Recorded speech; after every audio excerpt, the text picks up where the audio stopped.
Evening with NL star में आपका मेहमान ज़हर अख्तर हाजिर खिदमत है। उम्मीद करता हूँ आप सब लोग पहले से अच्छे होंगे और यकीनन हमेशा की तरह इस बार भी evening with NL star show को पसंद करेंगे, क्योंकि आज के जो हमारे खास मेहमान हैं बहुत रिस्पेक्टेबल पर्सनैलिटी है। तारुफ ये है कि chairman Gauhar group of companies है और इसके अलावा प्रेसिडेंट यूबीजी ग्रुप है, और इसके साथ अगर बताता चलूं चेयरमैन हर जगह मार्केटिंग एजेंसी हैं। बहुत ऑनरेबल है हमारे लिए। आज हमारे साथ मौजूद है जनाब हनीफ गौहर साहब। आइए वेलकम करते हैं। क्या हाल है आपके? बिल्कुल ठीक ठाक, अल्लाह का बड़ा शुक्र। बहुत शुक्रिया सबसे पहले टाइम देने के लिए, evening with NL star show का हिस्सा बनने के लिए। तो हनीफ साहब, सबसे पहले सवाल मैं ये करना चाहूंगा, लास्ट ईयर भी आप एनएलए शो का हिस्सा थे और इस साल भी आपको most successful project of the year का अवार्ड प्रेजेंट किया जा रहा है। कुछ कहना चाहेंगे? यकीनन शुक्रगुजार रहूंगा अल्लाह ताला का और फिर उसके बाद आप लोगों का कि आप लोगों ने मुझे इस काबिल समझा कि आप लोगों का अवार्ड में ले सकूं, क्योंकि आप लोगों का जो नेशनल लीडर अवार्ड है ये दिन ब दिन पॉपुलर होता जा रहा है। और जिस तरीके से आप लोग अपनी जो इवेंट करते हैं उसमें तमाम मकतबा के फिक्र के लोग मौजूद होते हैं, स्टार सारे मौजूद होते हैं, इंटेलेक्चुअल्स मौजूद होते हैं। तो मैंने हमेशा पहले भी आपके जो प्रोग्राम अटेंड किया है हमेशा उसे पसंद किया है और अब तो आप लोगों ने मुझे अवार्ड के लिए सिलेक्ट किया है। तो यकीनन मैं अगर एनएलए 3.0 का अवार्ड लूंगा तो मेरे लिए काबिल फख्र होगा। क्या बात है, बहुत शुक्रिया आप तशरीफ लाएंगे इसमें। हनीफ भाई, सबसे पहले एक आपके प्रोफेशन करियर से अगर मैं स्टार्ट हूँ तो कंस्ट्रक्शन लाइन में कब से आए और क्या माइंड था कि यहाँ पर आऊँगा और कामयाबी तो अल्लाह ताला ही देते हैं, तो किस तरह से कामयाबी मिली और कौन कौन से आपने एक्सपीरियंसेस करे जहाँ पे आज एक Hanif Gauhar group of industries exist करती है? देखें, जहाँ तक आप तरक्की की बात कर रहे हैं, इस तरक्की के पीछे बहुत सारी काविशें हैं। स्ट्रगल जहाँ तक कहते हैं, जैसे आप लोग यंगस्टर लोग हैं और आप लोग यंगस्टर स्ट्रगल करते हैं अपनी लाइफ के अंदर कि आप कोई मकाम हासिल कर सकें, तो आप ही की एज के अंदर मैंने भी अपनी स्ट्रगल स्टार्ट की थी और बिल्कुल जीरो से स्टार्ट की थी मैंने। और वो जीरो से हीरो तक मेरे आज दोस्त ने मुझे आज इत्तेफाक से एक प्रेस क्लब के दोस्त थे, तो मैं कल प्रेस क्लब गया था कराची, तो वहाँ पर मैंने अपनी पूरी ये जो दास्तान है सुनाई थी मैंने तमाम साफी भाइयों को। तो उनमें से जो दोस्त हैं हमारे सीनियर साफी हैं, उन्होंने आज मुझे कॉल किया और ये कहा कि यार कि आपकी स्टोरी सुनने के बाद जो है मैं चाहता ही हूँ कि मैं आप पर एक किताब लिखूं। क्या बात है। और वो किताब का जो टाइटल है, कहते हैं मैंने अभी तक सोचा है और वो टाइटल का नाम उन्होंने मुझे बताया कि मैं टाइटल का नाम ये रखूंगा कि जीरो से हीरो तक। तो इत्तेफाक सी बात है, आपने भी इस किस्म का सवाल किया आपने भी इस किस्म का सवाल किया तो मुझे उनकी वो बात याद आ गई। क्या बात है। तो अगर आप मेरी दास्तान सुनेंगे तो ये लातादाद मरतबा बयान कर चुका हूँ, बहुत सारे चैनल्स पे यूट्यूब पे मौजूद है कि मैंने किस तरीके से ग्रेजुअली स्टार्ट किया और उसके बाद जो है तो कैसे अल्लाह पाक ने इस काबिल पहुंचाया मुझे। तो यकीनन मैं तमाम आप जैसे बच्चों को यूनिवर्सिटीज जाता हूँ, लेक्चर देता हूँ और वहाँ पर अपने सक्सेस की स्टोरी सुनाता हूँ।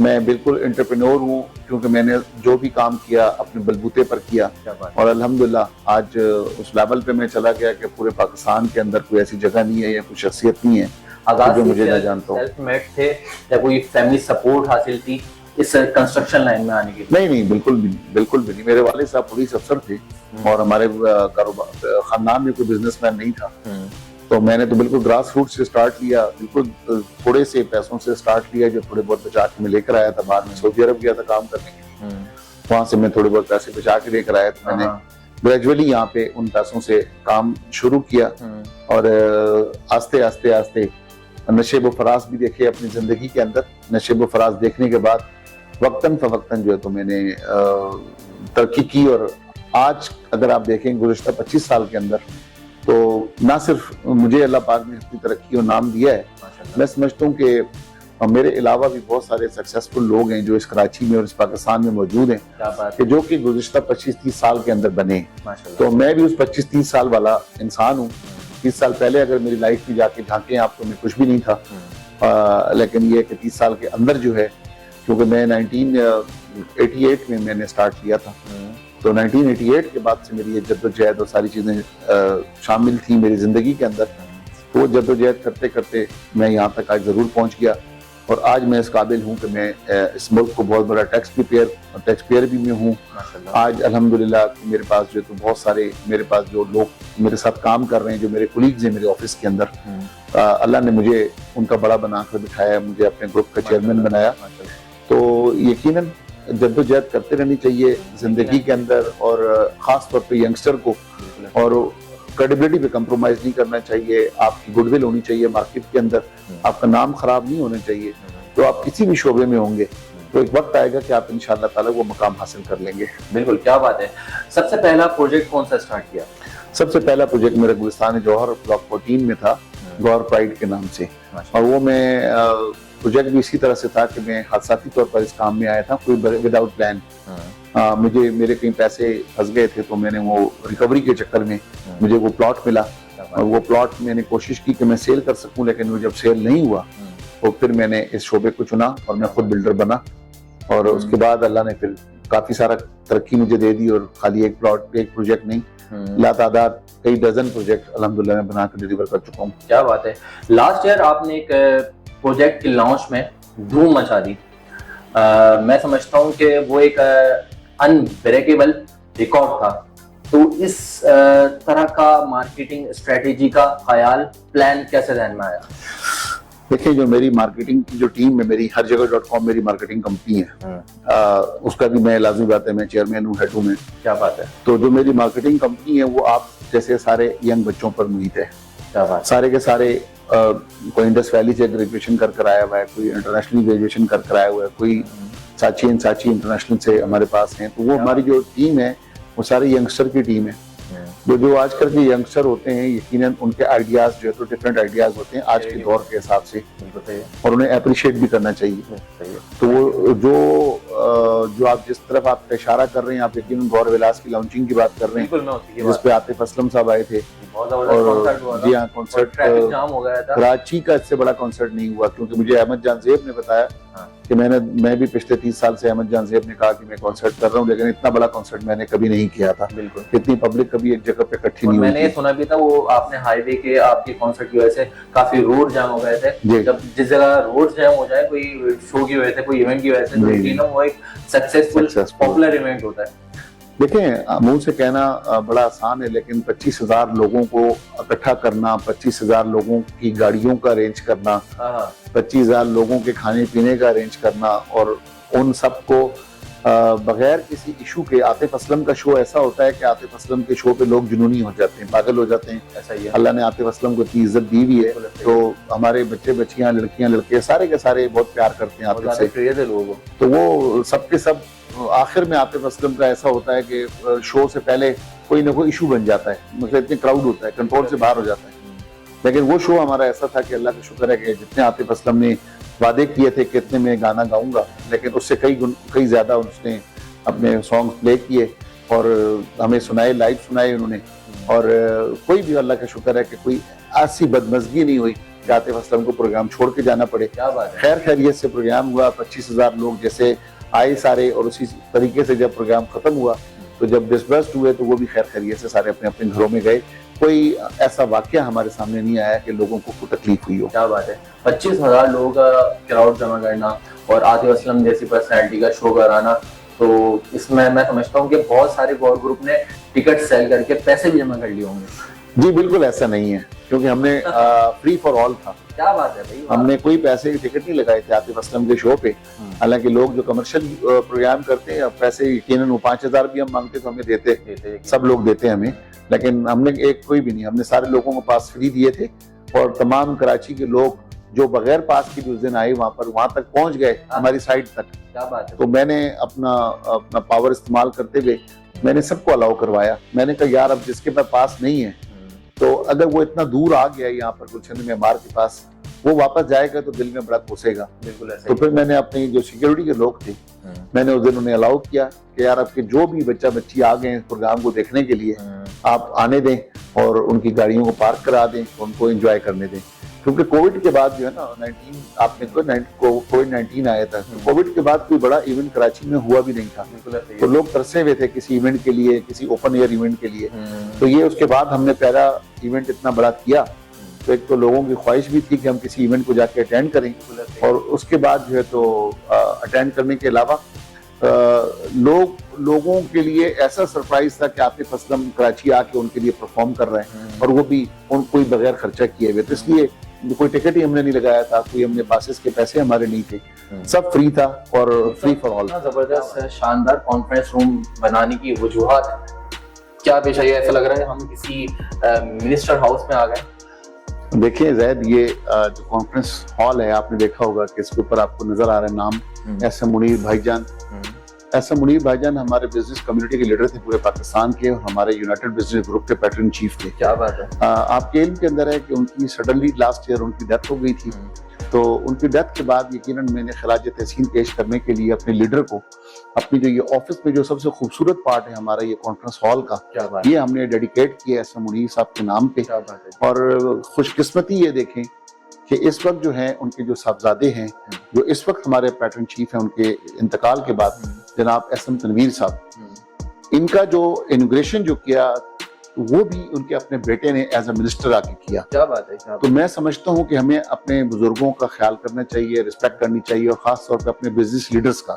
तो क्योंकि ये मेरा बिजनेस का एरिया है, मैंने ये डेडिकेट अपनी पर्सनल बिल्डिंग के अंदर एस एम मुनीर साहब के नाम पे किया है, इस वजह से आपको ये खूबसूरत बन रहा है।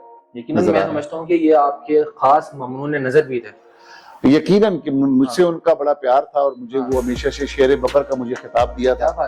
तो मैं यूबीजी का शेर बब्बर, अल्हम्दुलिल्लाह आज वो दुनिया में नहीं है, लेकिन मेरे को जितने मेरे ग्रुप के लोग हैं वो सब यही कहते हैं कि शेर बब्बर है हनीफ गौर, क्योंकि वो अपनी जिंदगी में मेरे को खिताब देकर गए, और उस खिताब को मैं लेकर चल रहा हूँ। और अब मैं कोशिश ये कर रहा हूँ कि जो उनके साहबजादे एस एम तनवीर साहब हैं, उनके साथ भी मिलकर हम इसी तरीके से काम करें, और हम ये ये जो हमारा काम है यूबीजी का, बिजनेस कम्युनिटी की खिदमत का, इसको हम कंटिन्यू करें। क्या बात है। आप अगर चाहें तो आप तशरीफ रखें, और हम आपको अपने ग्रुप की प्रेजेंटेशन दिखाते हैं कि गौर ग्रुप क्या कर रहा है, क्या नहीं कर रहा। अब रिसेंटली हमने हिल्टन होटल लॉन्च किया है, और हिल्टन होटल की जो यहाँ पर जो एचओडी थी, क्या बात है, मैडम वर्जीनिया, वो पाकिस्तान तशरीफ लाई, इसी ऑफिस तशरीफ लाई, और इस ऑफिस में आके उन्होंने हमसे हिल्टन का साइन किया एग्रीमेंट, हिल्टन के साथ साइनिंग सेरेमनी हमारी। क्या बात है। तो उस साइनिंग सेरेमनी की से रिलेटेड मुझे कुछ बताएं कि वो किस सिलसिले में था, उसका ऑब्जेक्ट क्या है, सब्जेक्ट क्या है, और इन फ्यूचर हम सब्जेक्ट ये है कि पाकिस्तान के अंदर अभी तक हिल्टन होटल नहीं है, बाकी होटल सारे थे, और सिंध में भी जरूरत थी हमारे। हम ये समझते थे कि हैदराबाद एक लार्जेस्ट सिटी है आफ्टर द कराची, तो वहाँ पर कोई माकूल जगह नहीं थी, क्योंकि वहाँ न्याज स्टेडियम के अंदर आइंदा क्रिकेट शुरू होने जा रही है, वहाँ बहुत सारे मज़ारात हैं जो लोग देखना चाहते हैं, अपनी हिस्ट्री को देखना चाहते हैं, हिस्टोरिकल शहर है सिंध जो है। तो इस वजह से हमने ये सोचा कि चलें हम एक माकूल होटल वहाँ बना दें। तो इस वजह से इंटरनेशनली हिल्टन के 1600 होटल्स हैं दुनिया में, उनसे हमारी बात हुई और उन्होंने एग्री किया। तो इस वजह से यहाँ कराची वो तशरीफ लेकर आई, और हमारे साथ हिल्टन का जो एग्रीमेंट है वो साइन हुआ, और अब हम 150 कमरों का हिल्टन हमने हैदराबाद में शुरू किया हुआ है आजकल, अल्हम्दुलिल्लाह।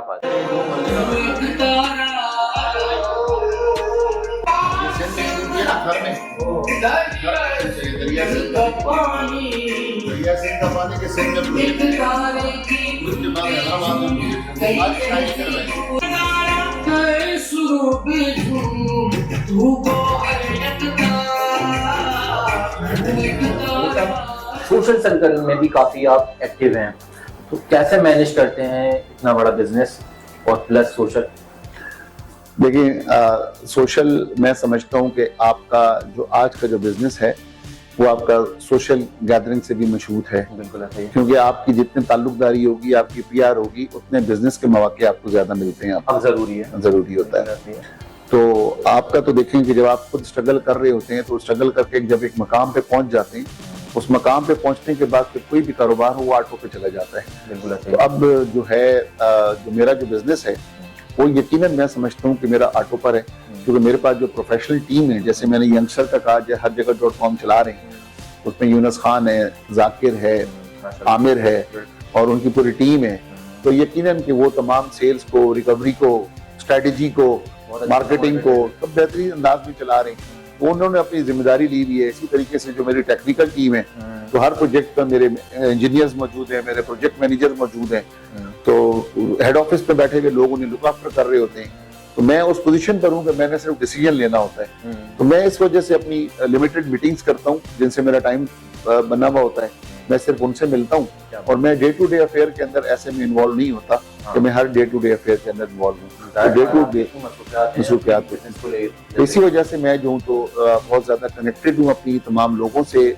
मेरी पीआर जो है तो बिल्कुल बहुत ज्यादा अल्हम्दुलिल्लाह है। और आपको मैं हर इवेंट में तकरीबन शाम को हम 2 से 4 इवेंट कम से कम डेली तकरीबन कराची में जितने भी होते हैं वो हम अटेंड करते हैं और वो सब लोगों से दोस्ती है। उसके अलावा शान भी बढ़ जाती है आपके आने से। हम कोशिश करते हैं कि जो लोग इनवाइट करते हैं उनकी ख्वाहिश होती है कि हम उनके पास जाएं।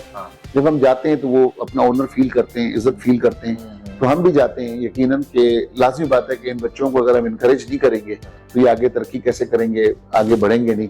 अगर सीनियर लोग इनके पास ना जाएं, कामयाब लोग इनके पास ना जाएं, तो कोई भी जब कामयाब शख्स आता है उनके इवेंट में तो यकीनन उनके लिए भी इज्जत की बात होती है। आपके तमाम प्रोजेक्ट्स माशाल्लाह कामयाब रहे, तो यकीनन बल्कि मैं तो समझता हूँ, मुझे यकीन है कि तमाम अवाम का आपके ऊपर रिलायबिलिटी एक कायम है। तो इसके पीछे इस गुडविल को मेंटेन करने के लिए क्या स्ट्रेटेजी थी? देखिए, इसके पीछे एक ही स्ट्रेटेजी है कि आपकी नीयत ठीक होनी चाहिए। कोई भी तरक्की हो, आपने मुल्क अगर ठीक करना है, अगर आपकी नीयत ठीक है तो आप सही फैसले करेंगे, आपका मुल्क ठीक हो जाएगा। अगर आपने शहर को ठीक करना है, अगर आपकी नीयत ठीक है तो फिर आपका शहर ठीक होना शुरू हो जाएगा। इसी तरह बिजनेस, अगर आपकी नीयत ठीक है, क्रेडिबिलिटी आपसे कंप्रोमाइज आप नहीं करते, तो आप जो तो यकीनन हमने देखे कि गुडविल बनाई है, हमने क्रेडिबिलिटी बनाई है। क्रेडिबिलिटी कैसे बनती है? मुंह से ज़बानी बोलने से नहीं बनती, अमल से बनती है। हमने अमली तौर पे करके दिखाया है कि हमने जो प्रोजेक्ट लॉन्च किया है, आज हम तकरीबन माशाल्लाह 30-40 प्रोजेक्ट बना के डिलीवर कर चुके हैं लोगों को। हमने जो भी कहा है सिर्फ कहा नहीं है, हमारी 100% डिलीवरी है। हमने आज तक जितने प्रोजेक्ट हमने लॉन्च किए, हमने 100% प्रोजेक्ट बना के किए। ये नहीं किया कि हमने कोई अधूरा प्रोजेक्ट बनाना खासा छोड़ दिया हो। तो वो क्रेडिबिलिटी हमारी इसीलिए बनी। चाहे आप गौर ग्रीन सिटी को देख लें, चाहे आप गौर टावर को देख लें, गौर कॉम्प्लेक्स को देख लें, गौर रेजिडेंशियल को देख लें, मुख्तलिफ हमारे गौर के नाम से 30-40 प्रोजेक्ट हैं अल्हम्दुलिल्लाह शहर में। तो हमने सारे प्रोजेक्ट डिलीवर किए और बगैर किसी शिकायत के डिलीवर किए। ये आज आप हमारे हेड ऑफिस में तशरीफ फरमाए, अगर आप यहाँ पर आप देखेंगे, अल्लाह का शुक्र है कि किसी अगर आप मेरे कुलीग के ऑफिस में जाएं तो शायद वहाँ पर आपको लोगों की शिकायत वाली शायद नजर आते हों, लेकिन हमारे पास यहाँ पर आपको कोई शिकायत वाला बंदा नजर नहीं आएगा। कस्टमर जिसके 25,000 कस्टमर हों तो यकीनन कोई ना कोई शिकायतें भी होंगी। तो हमारी अल्लाह का शुक्र है हमारे हेड ऑफिस में कोई की बात ये भी कहना चाहूंगा, मैंने कोई बिल्डर्स के नाम नहीं लूंगा क्योंकि ऑन स्क्रीन है, कोई बिल्डर्स के ऑफिस में वगैरह में गए तो वहाँ पे लोग लड़ रहे होते हैं, झगड़ रहे होते हैं अपने पैसे रिटर्न लेने के लिए। जी जी, मैं वही कह रहा हूँ, बिल्कुल वो मैं आपको ये कह रहा हूँ ना कि यहाँ पर आपको ऐसी सूरत हमारे पास नजर नहीं आएगी। और अल्लाह का शुक्र है कि बाकियों की तो आपने बहुत सारी आपने देखा जो हमारी एसोसिएशन है आबाद में कंप्लेन्स भी होती हैं बहुतों की। अल्लाह का शुक्र है कि हमारी आज तक कोई कंप्लेन नहीं हुई है, ना बिल्डिंग कंट्रोल के अंदर जो हमारे रेगुलेटर है वहाँ पर कोई कंप्लेन हुई है। तो हमारी कोई कंप्लेन नहीं है। हम कोर्टों से दूर भागते हैं, कोर्ट कचहरियाँ नहीं करते, हम कोशिश करते हैं अपने किसी के साथ ज्यादती हमारी तरफ से ना हो। तो ये जब सारे अवामिल मिलकर क्रेडिबिलिटी बनती है, जब ये क्रेडिबिलिटी बनती है तो लोगों में ये तासुर जाता है कि इस ग्रुप के साथ या गौर के साथ काम करें तो हमारा पैसा कम से कम सेफ होगा, हमें प्रॉपर्टी की सूरत के अंदर वो घर मिल जाएगा। तो यही क्रेडिबिलिटी है, इसी वजह से हमारा नाम है शहर में। अब आजकल की यंगस्टर, और यकीनन आप उनकी एक मोटिवेशन भी है, तो उनके लिए कोई खास मैसेज देना चाहेंगे? देखिए, यंगस्टर को मैं हमेशा से ये कहूंगा, जैसे मैंने अपने इब्तदाई कलिमात में ये कहा कि ग्रास रूट से स्टार्ट लेना चाहिए। आज का यंगस्टर ये समझता है कि बस मैंने ग्रेजुएशन कर लिया तो मैं इस स्टेज पर मैं पहुंच जाऊं, जबकि बिल्कुल गलत है, ये ऐसा नहीं होता। आज के यंगस्टर को मैं यही कहूंगा कि नौकरियों की तलाश को बंद करें। नौकरियों में कुछ नहीं रखा होता, नौकरी में आप तरक्की नहीं करते। अगर आपने ग्रेजुएशन किया है तो आज के ग्रेजुएट को नौकरी मिल जाएगी 30,000 की, 40,000 की, 50,000 की, बिल्कुल ऐसा ही। इससे ऊपर नौकरी नहीं मिलेगी। और वो एक वक्त आता है कि आपका बजट पूरा नहीं होता उसके अंदर। आप कोई भी काम करें, अपना छोटा सा काम स्टार्ट करें, किसी भी लेवल का कोई काम हो, परफेक्ट। वो जो काम आप कर रहे होंगे ना उसको कहते हैं बिजनेस, कारोबार। तो जो कारोबार है उसके अंदर बरकत है। उसके अंदर अगर आप देखें ना, नंबर्स में आप काउंट करें तो 10 नंबर में से 9 नंबर जो तो बिजनेस को मिलते हैं, 1 नंबर नौकरी को मिलते हैं। तो मेरे तमाम यंगस्टर को यही अपना मेरा पैगाम होगा कोई भी छोटा सा काम करें, जैसे मैंने आपको बताया कि जीरो से हीरो तक, मैंने भी जीरो से स्टार्ट किया था अपना काम, और आज जीरो से आज मैं आपके सामने जो बात कर रहा हूँ, आज अल्हम्दुलिल्लाह मैं इस काबिल हूँ कि मैं समझता हूँ कि जैसे हीरो की बात आप करते हैं, अल्लाह ताला, तो इसी वजह से उन तमाम लोगों को, यंगस्टर को अपना काम करना चाहिए, और अपना जब वो काम करते रहेंगे, कंटिन्यू करेंगे, घबराएंगे नहीं, तो इंशाअल्लाह ताला जो वक्त अल्लाह ताला ने जो हमें इज्जत दी है, शोहरत दी है, दौलत दी है, तो वो मकाम वो यंगस्टर कर सकते हैं, पहुंच सकते हैं उस मकाम तक इंशाअल्लाह। माशाल्लाह। हनी भाई बहुत शुक्रिया आपका टाइम देने के लिए, इवनिंग विद एनएलए स्टार शो का हिस्सा बनने के लिए। बहुत शुक्रिया। नाज़रीन, आप देख रहे थे और आप जान रहे थे, मजे मजे गुफ्तगू का सिलसिला जारी और सारी था। Chairman Gaurav group of industries हमारे साथ मौजूद थे, हनीफ गौहर साहब। इसी तरह से आपके बाकायदा हम एनएलए इवनिंग स्टार शो में एनएलए स्टार से आपकी मुलाकातें करवाते रहेंगे। जब तक के लिए इस बात, इस ख्याल और इजहार के साथ अपने मेज़बान ज़हर अख्तर को इजाज़त दीजिए कि आपने अपना और अपने चाहने वालों का बहुत ज़्यादा ख्याल रखना है। अल्लाह हाफिज़, निगहबान।